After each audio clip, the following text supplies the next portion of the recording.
That was a difficult, trying to save a few seconds, cost him probably a couple more laps. Yeah, I taught Todd Berrier better than that.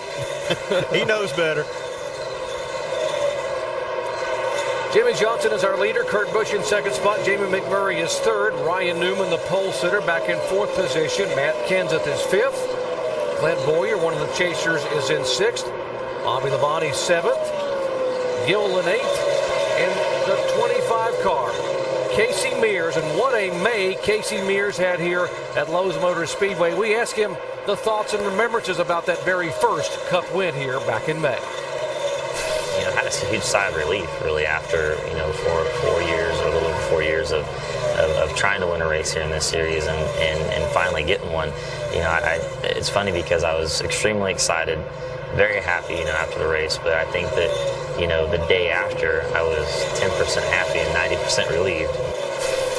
He said it was neat being able to go to Victory Lane here on Memorial Day weekend, but when he got back to his motorhome and got ready to change, the phone rang, and it was Uncle Rick Mears, the four-time Indy 500 winner.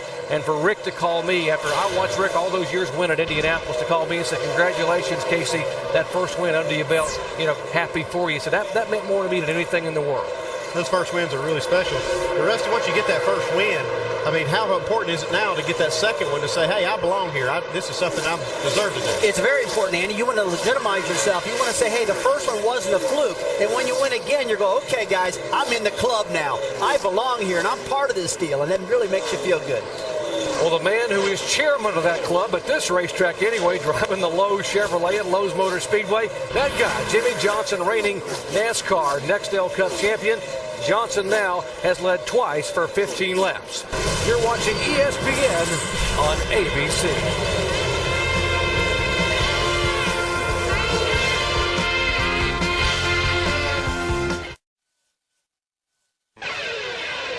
Jimmy Johnson wins his second straight Coke 600. Jimmy Johnson wins the UAW GM Quality 500. It's the Charlotte Sweep. Jimmy Johnson, 48 car. He did it! 4 in a row at Lowe's. Boy, I don't know how you guys can say domination, but I'm saying, yeah, domination! How about this for Jimmy Johnson's record at Lowe's Motor Speedway? 12 starts, 5 wins, sweeps of both races in 04 and 05. What makes him so good here besides the fact that his car says Lowe's? Yeah, as well as 11 top 10s, you can sprinkle that in there. Jimmy's a very aggressive race car driver, and this racetrack, even though it's home to all the race teams, guys don't like running this racetrack. It is a bumpy, it used to be a really bumpy, tough racetrack. Now it's a lot smoother, but the transitions through turn 4 are treacherous, as we talked about all time long. He really attacks this racetrack. He runs high, he runs low. He's a smart racer, but he is really, really up on that wheel, and he drives the wheel off that race car. Now, guys don't like it, but he says this is his favorite track. As we get up to speed on our 12 chase drivers, Jamie Little kicks it off with our leader. Well, Susie, I asked his crew chief, Chad Canals, why he's so good here. He said this track is so conducive to Jimmy Johnson's driving style, and it's the way that Chad Canals loves to set up a race car. It also helps, like you guys said, that the sponsor is on his car. But Jimmy Johnson, so far, so good. They said they're going to pit in about 11 laps. Alan? Well, Kurt Busch started this race back in 8th position. He moved his way up to 2nd. He said he wanted to get by Jimmy Johnson and get 5 bonus points for the championship. Only problem is Johnson's a little faster than he is right now. During this last run, Alan, the 07 of Clint Boyer has driven from 13th all the way up to 3rd. There's been a lot of coaching going on. Back up your corner. Don't drive it in quite so harsh. They're getting this rookie up to the front of the pack with a fast race car and great talent, Alan. Little drama on Matt Kenseth's radio just in the last minute and a half or so. He came on the radio, said, we're blowing up, guys. Robbie Reicher, the crew chief, answered, you're kidding me. Then they told Matt to switch batteries. He flipped the switches inside the cockpit, came back on the radio, said, this battery's good. Apparently they have an alternator problem. We'll follow up. Kenseth running 5th now. Dave? Another fast race car, the 5 of Kyle Busch, has moved his way up through the pack, restarted in the 18th position.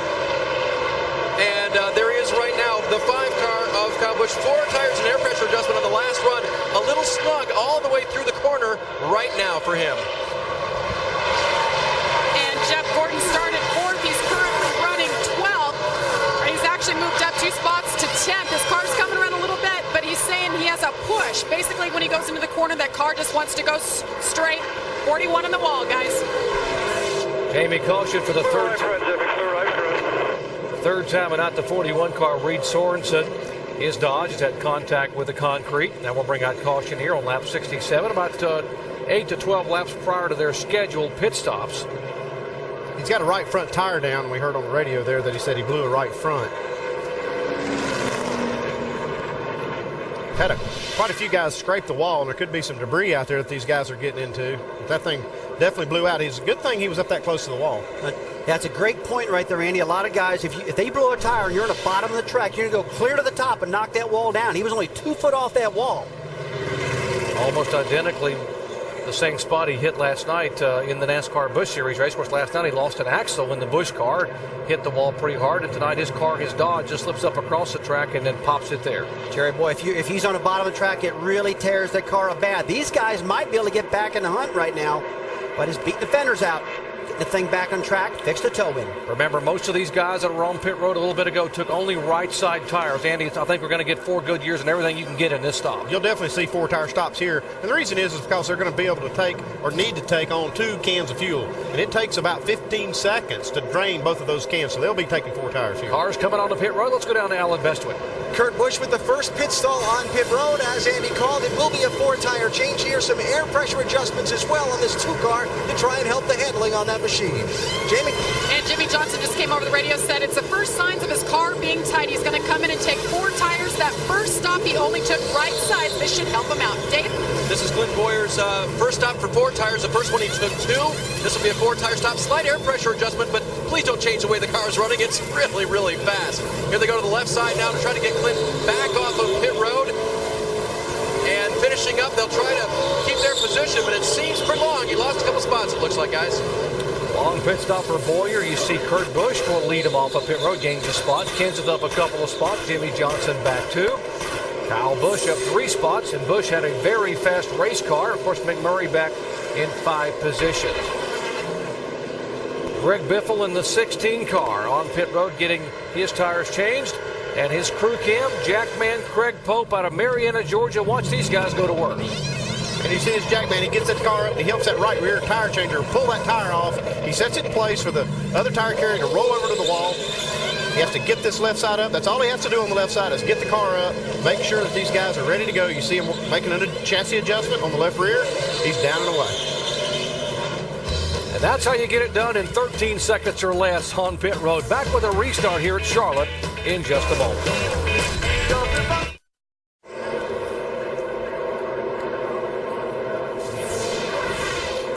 Welcome back to Lowe's Motor Speedway, Concord, North Carolina, Bank of America 500, lap 70 of 334. We are working caution for the 3rd time today.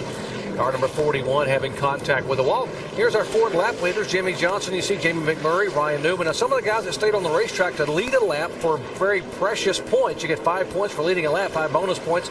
Kyle Petty stayed out, Kurt Busch, Dave Blaney, and of course the 22 car of Dave Blaney stayed out to lead a lap because they're battling for that 35th position in owner's points. It costs these guys a little bit to do that too because Kyle Petty stayed out under that first caution and he had to pit under green because of it, so he lost a lap. He's a lap down now because of trying to lead the race and get those 5 points. Now Dave Blaney has gone to the very back of these guys. He led that lap, then he had to come in the pits, and he comes out on the tail end to lead that car.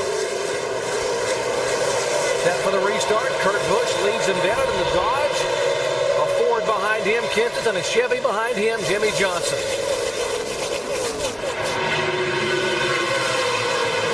Love that shot of the car sailing by off of turn 2 as they go by the grass, and now down on the bottom of the racetrack, J.J. Yaley trying to make a move to the inside. That's the green car.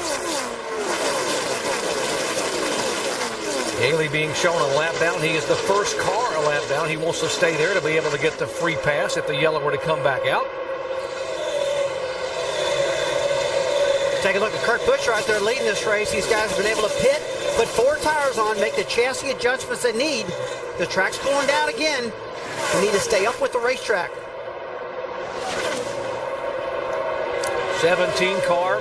Matt Kenseth, yes, he's one of the chasers, but he's 11th in chase points, 318 back, so really the pressure is off for this team. They just want to go out and win races and do the best they can. That's all they can do now is just lay down the best laps they can every lap. Don't worry about it. Roll the dice on pit stop strategies. Do whatever it takes to get some wins. And hey, if they, the other guys have trouble, they might even be there. Alan? Well, Matt Kenseth came on the radio to his crew chief, Robbie Reiser, during the caution. They had a discussion about what to do about the problem. We'll let you listen in. We can take a little wedge out, put a little, half a turn on the right rear or something. Might be one thing that might low enough. Here he goes. You gotta be kidding me here. Hold on. Stay low. I don't think we'll make no race, Robbie. I don't know if I can make no race without brake motors either, to tell you the truth. I'll try, but it's gonna be hard. Right now, we'll just see what we got here. We're gonna have to change the battery. I'll get that all prepared and ready to go here. So you see Robbie Reiser down on the ground off the top of the pit box, making the plan with his crew about what they'll do if they have to change the battery. Further conversation with Matt and the team. Matt was told from the moment he switched to the backup battery, he's good at race voltage for 170 minutes. Now that's a little shy of 3 hours. So what they're going to do is try and keep the electric fans for the brakes off as much as possible.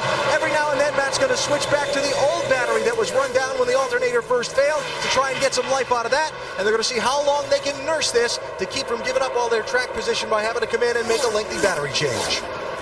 Great update, Alan, on what's happening here with Matt Kenseth. Now, the battery change, going to a backup battery, problems with the alternator. Let's explain exactly what they're doing as we go down to our Chevy cutaway car inside our ESPN Dish Tech Center and Tim Brewer. Thanks, Jerry. What you have here, folks, some cars have single batteries. Okay, Tim, hang on 1 second. We'll get back to you in just a moment here. We got trouble on the racetrack. Our in-race reporter, Tony Raines. Always be ready with some seatbelt here. How bad is it, Luke? I think the spoiler's just down a little bit on the left side, and it's the left rear quarter panel. I got to get some bear bond ready here. Try to get that quarter panel back down. Get the spoiler beat up as much as you can. Tony Raines coming off that great run at Talladega a week ago where he battled all afternoon and stayed in the top 10 to come home in 9th place. Has had contact with the wall. Crews are going to have a little bit of work to do right here. Just hold your line. Hold on to it now. Hold on to it. They just snapped around on Hold top. it up there. Hold your brakes. Hold your brakes. All right, come on.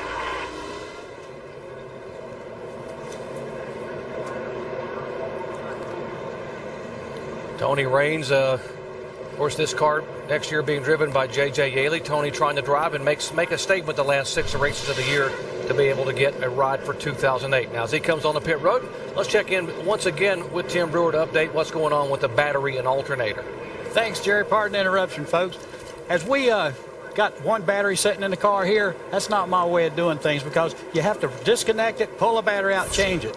You know, my concept is 2 batteries. Therefore, we can exactly go back over here from A battery, switch to B battery, and it'll do its job. A lot of guys like tungsten in the car, but this tungsten, it's not going to get you out of this situation. This second battery, it'll bail you out. Jerry? Thank you, Tim. Tungsten, by the way, that is ballast or weight, so you can adjust the weight in the car. Andy, what was your preference? My preference is the biggest battery you can put in the car. Even the battery Tim's got down there is not near big enough. I've always been a fan of putting the largest battery you can. It's just like ballast anyway. And if you have a huge battery in there, it'll run the whole race without an all battery. Andy, that's been the biggest mystery to me for a long, long time. These guys, it's monkey see, monkey do. They put one battery in that's tiny, and the rest of them feel like they need to do it. I got to agree. Give me a big, big battery that's going to last a long, long time. For more information on batteries, log on to ESPN.com, search word Autotech. Let's go back down to Alan. A little strategy playing out in the pits. Well, Jamie McMurray on the previous pit stop, Doc, they dropped the lug nut and lost track position, so he was back in 11th spot. They're going to come in and take 4 tires here, Mike. And Tony Stewart's main complaint, tight on entry, and when he gets into the corner, it just washes out. They're going to take right side tires only and make a slight air pressure adjustment on the 20 car.